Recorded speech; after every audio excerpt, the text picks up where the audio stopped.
પક્ષીઓની ચાંચ વિશે આપણે જોયું હતું, બરાબર.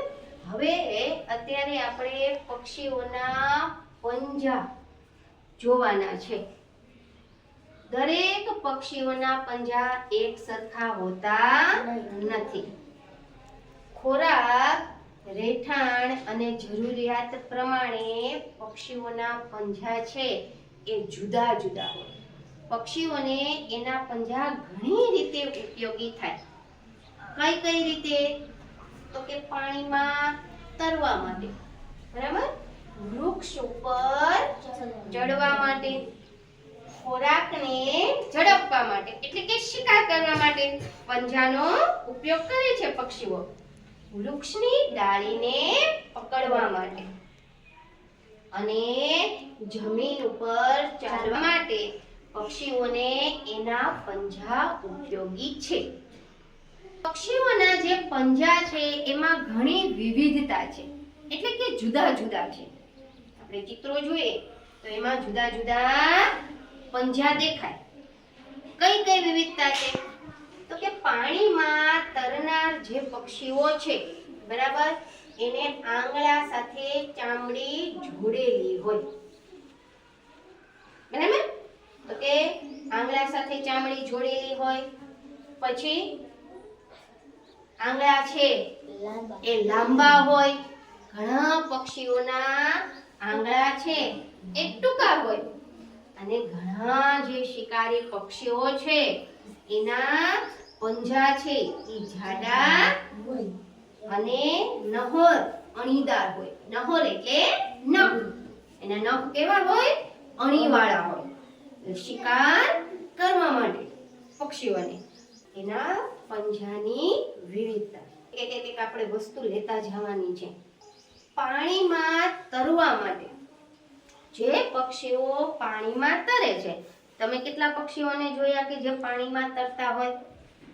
ક્યાં ક્યાં પક્ષીઓ છે? બતક, હંસ છે ને, હે, બતક છે, હંસ છે. આ કયું પક્ષી છે? ચમચો. મેં તમને વાત કરી હતી ને કે ચમચો. આ બધા પક્ષીઓ છે એ પાણીમાં તરે છે એટલે એના પંજા છે એ હલેસા જેવું કામ કરે. આપણે પાણીમાં તરીએ અથવા હોળીમાં આપણે બેસીએ તો ઓલી હલેસા મારીએ ને હે, તો પાણીમાં તરનાર પક્ષીઓને પંજા જે છે એને હલેસા મારવાનું કામ એ કરે.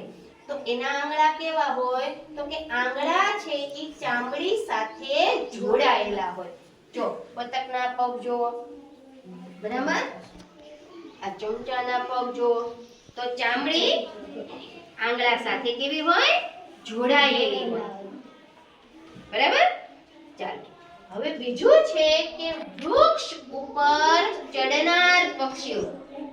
તો જે પક્ષીઓ વૃક્ષની ઉપર ચડે, વૃક્ષ ઉપર એટલે થડ ઉપર. ઘણા પક્ષીઓને તમે જોયા છે થડ ઉપર ચડતા હોય હે, અથવા થડે આમ બેસી આપણને એમ થાય કે આ ચીપકી ગયા છે અને ટક ટક ટક ટક ટક ટક ટક ટક અવાજ કરે. કયું પક્ષી છે? લકડખોલ. હે, વૃક્ષના થડ ઉપર બેસી અને શું કરે? પણ ટક ટક ટક ટક શું કામ કરે? થડમાં કાણું પાડી અને અંદર જે જીવડા હોય એ તેનો ખોરાક છે, એ જીવડા ગોતે છે અને ખાય છે. ના થડને પકડીને ઈ પડે નહીં, આપણે ચડવા જઈએ તો પડી હે ને. પણ આ પગ છે એ રીતના છે. જો તમે જોઈ શકો છો આંગળા હે, અને નહરવાળા છે. જો નખ છે એ લાંબા છે, અણીવાળા છે, બરાબર. એને ઈ થડમાં આમ ખોસી દે છે એટલે એ પડે નહીં. એને લકડખોદ જેવા જે પક્ષીઓ છે, બરાબર, એ વૃક્ષ ઉપર ચડવા માટેના આ રીતના એના પંજા હોય છે. પર ચાલનાર જે પક્ષીઓ જમીન ઉપર ચાલે છે, એક તો એના પગ લાંબા હોય. જો આ પગ છે, પગ છે કેવા હોય? લાંબા. અને પંજા છે એ ટૂંકા હોય. આ કયું પક્ષી છે? બગલો. તમે બગલાને જોયો છે ને? કઈ જગ્યાએ જોયો છે?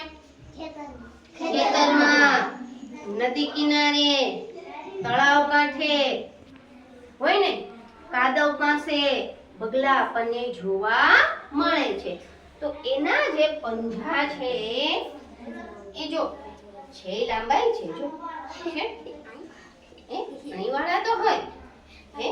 તો બગલો છે એ ઝડપથી કાદવમાંથી માછલી પકડી અને ખાઈ જાય છે. જીવજંતુઓ એમાંથી પકડે અને ખાય છે, એનો ખોરાક છે.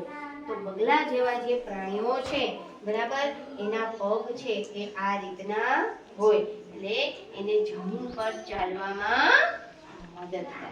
વૃક્ષની ડાળીને પકડવા માટે ઘણા પક્ષીઓ, મતલબ ઘણા બધા પક્ષીઓ આવે. તમે ઝાડવા ઉપર ક્યાં ક્યાં પક્ષીઓને બેઠેલા જોયા છે? ચકલી, કબૂતર, પોપટ. પછી જો આમાં તમે વૃક્ષની ડાળીમાં તો આમાં ઘણા બધા આવા જે પંજા જોશો ને તો આમાંથી તમને ઘણા બધા મળશે. મોર, મોરના પગે છે ને એ આ રીતના જ હોય. એ વૃક્ષની ડાળી ઉપર બેસે છે. એટલે વૃક્ષની ડાળીને પકડવા માટે પક્ષીઓના પંજા આ રીતના હોય. જો 3 લાંબા અને એક આંગળ છે ઈ ટૂંકું. હા, ટૂંકી અથવા તો ટૂંકું.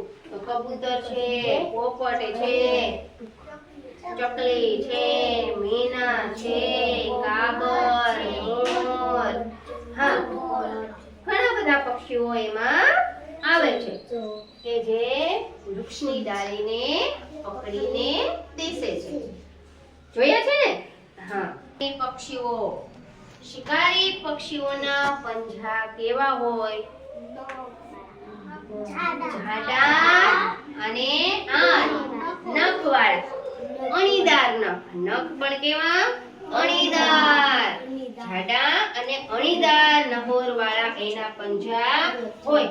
તો એને કઈ રીતે ઉપયોગી થાય? એવા ક્યાં ક્યાં પક્ષીઓ છે? પેલા તો કે ગીધ, સમડી, બાજ, ગરુડ, બધા મહાકાય મોટા મોટા પક્ષીઓ છે ને? આ બધાના પંજા છે એ આ રીતના હોય. એ બધા કેવા પ્રાણી પક્ષીઓ છે? શિકારી પક્ષીઓ છે, બરાબર? એટલે શિકારને પકડવા માટે, મેં કીધું હતું ને, શિકારને પકડવા માટે અને શિકારને ઉચકવા માટે પગથી તેઓ પોતાના શિકારને ઉચકે છે. તમે ક્યારેય જોયા હોય પક્ષીઓને હે? તો એટલા માટે એના જે પંજા છે એ જાડા અને નહોરવાળા હોય છે. ઘણા પક્ષીઓને જોયા હોય પણ આપણે એનું નિરીક્ષણ ક્યારેય કરતા નથી. આજનું લેસન છે કે તમારી આજુબાજુ જે પક્ષીઓ હોય એનું તમારે નિરીક્ષણ કરવાનું. આ એક દિવસનું નથી, આ રોજે કરવાનું છે, બરાબર? આમ દૂર બેઠા બેઠા આપણે એનું નિરીક્ષણ કરવાનું, એટલે એને જોવાનું કઈ રીતે ખાય છે, શું ખાય છે, આંખ કેવી છે, પક્ષીઓનો કલર કેવો છે, કઈ રીતે બોલે છે, એના પંજા કેવા છે, આ આપણે ધ્યાનથી જોવાનું. આપણને ખબર પડે કે પક્ષીઓ છે એમાં ઘણી બધી વિવિધતા છે.